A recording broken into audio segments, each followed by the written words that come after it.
Welcome to the eSpark Tools Spotlight series. In this video, we will review the weekly activity report. eSpark's weekly activity report shows a summary of work from both quests and assignments that your students have completed. It also displays the current grade level and standard that students are working on.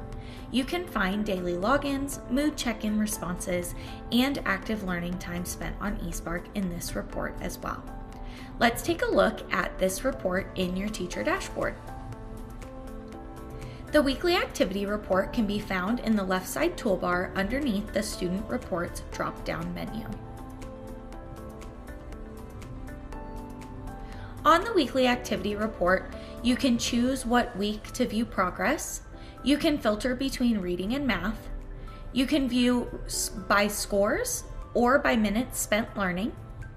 You can also choose to view this report as quests, both, or just assignments as well.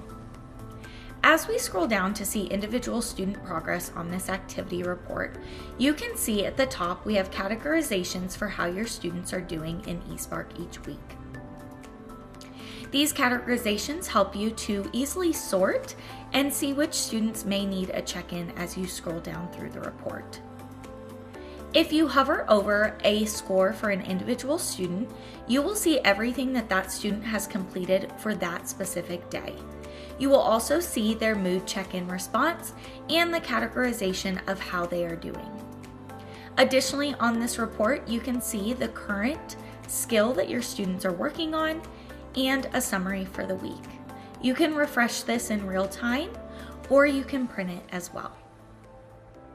Some strategies that you can use with the weekly activity report to support your students is to set a daily or weekly habit to check your students' work within this report.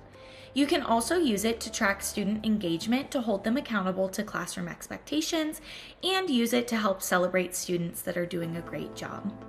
You can also use this report to follow up with students based on their mood check-in responses, especially if you're noticing that progress for a specific student isn't what you would expect.